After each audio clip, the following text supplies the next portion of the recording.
How's it going? First thing you might notice is I'm playing a different guitar, so let's take first things first here. This is a Kalamazoo guitar made by Gibson, and it was made sometime in the 1920s, so it's older than most of the people living on Earth right now. And I just want to say I have to remember to look at the camera because I have a monitor here and I tend to look at that, and for what it's worth, just wanted to mention that. Wish me well in looking at an inanimate thing instead of the image that I'm recording. So opened up with finger picking, playing various chord shapes. The concept of chord shapes is going to be with us for a while in these explorations. The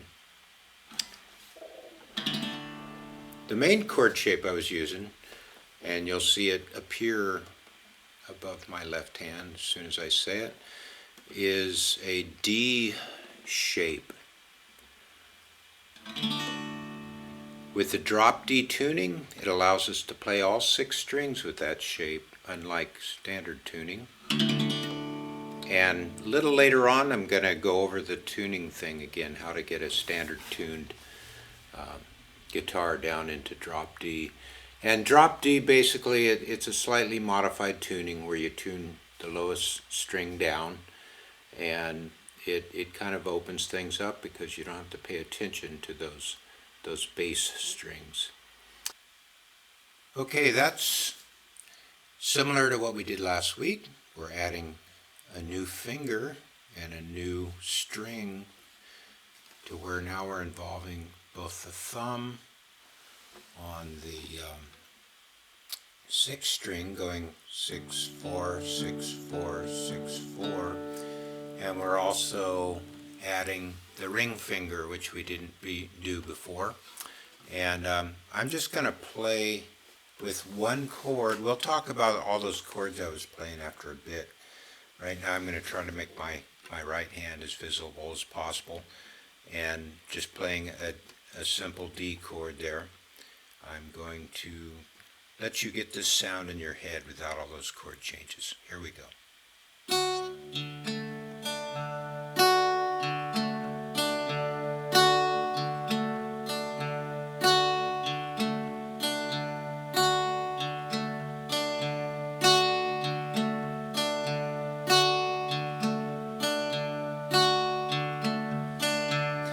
Okay, and that's all I was doing throughout that whole thing, and the variety was happening with the chords, the shifting context, as it were.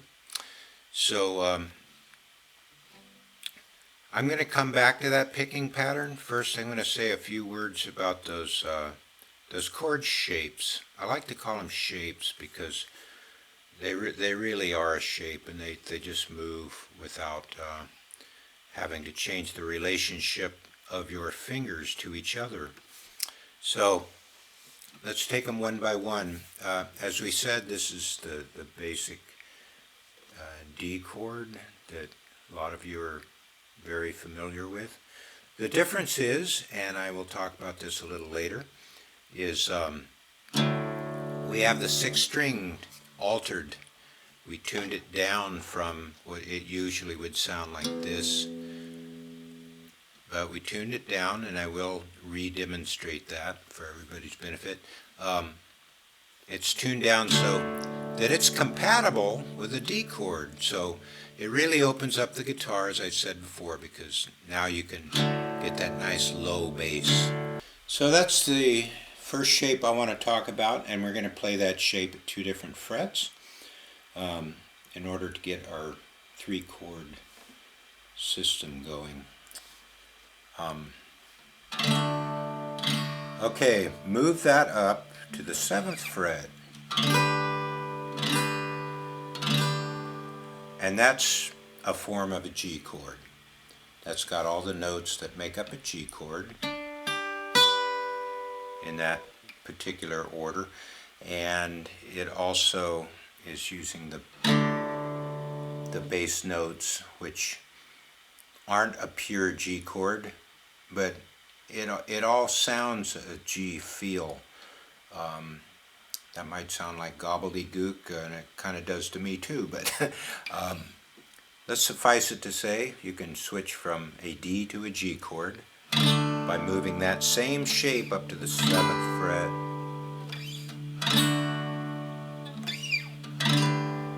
And if you move it to the 9th fret, 2 frets higher than the G, you get an A chord.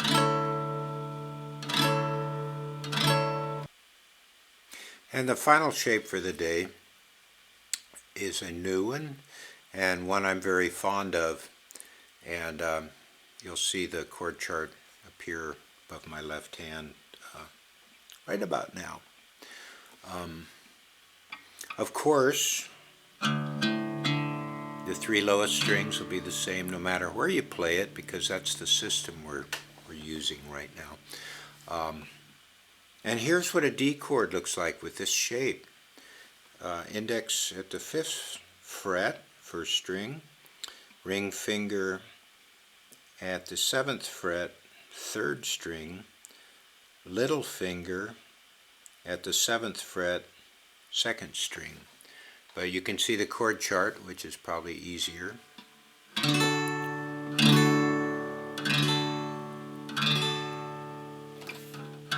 Here's the lower version, familiar version.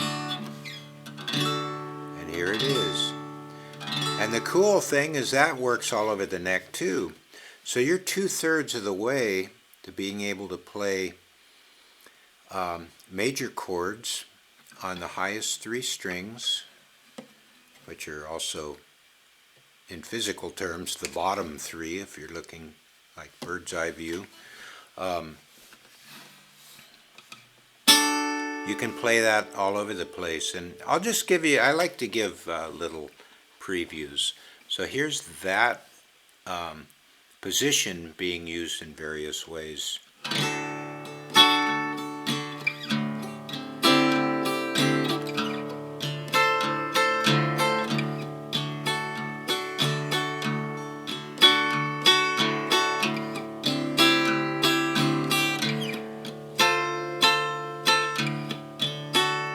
So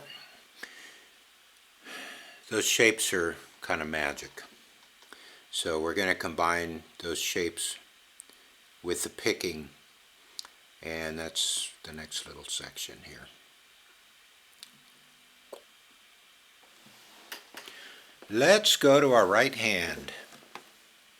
And for right now, we're just going to use the basic D chord.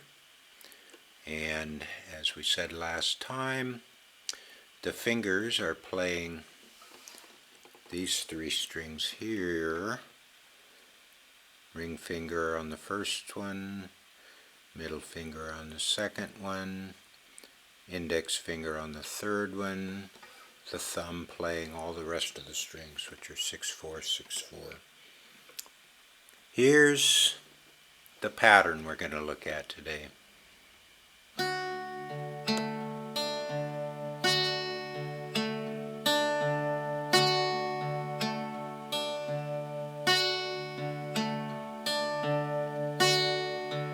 And see the tablature there.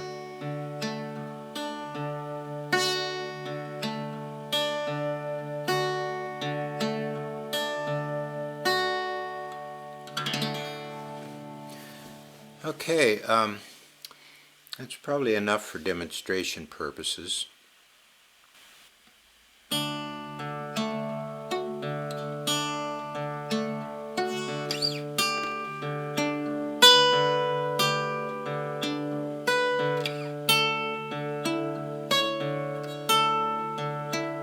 And the new D we just learned.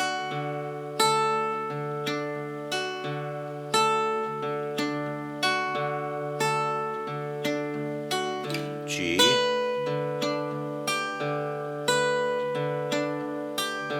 A, and way down to D. Now the astute among you are probably realizing that you can play those chords anywhere. In fact, experiment and try them at different frets if you want, because this is between you and your guitar, and you can do anything that you can conceive of in your mind, and you start seeing things you learn running together, and I really hope that'll be happening for a lot of you soon. I want to say a few words about tablature.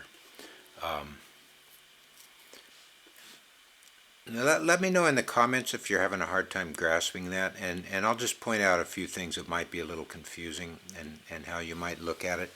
The way it's written, and I'll put a example up here right now. If you were to compare it to the guitar strings, like the ones you're looking at on the video right now, it's actually the lines of the tablature that show the strings are actually in this, with the lowest in pitch on the bottom and the highest in pitch on the top. So when you see the thumb going back and forth, you see doon, doon, doon, doon. See there on the tablature? And once you realize that and internalize that, you get used to it, but at first it might be a little confusing with everything you're trying to sort out. So I just want to point that out as a thing, and if it seems contradictory in some ways and stuff, we could revamp it all and make it logical, but I think that's going to kind of handicap you into, when you go to look at other people's material and stuff. So there's that. So in the tablature, this string is, I'm trying to point in a mirror image here.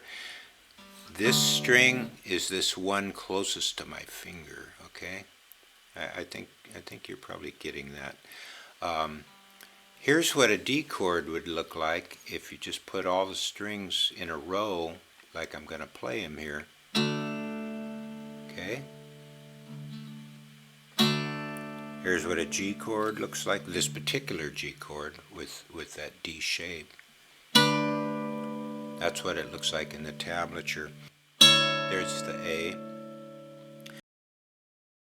Hope you enjoyed the lesson. Hope you got a lot out of it.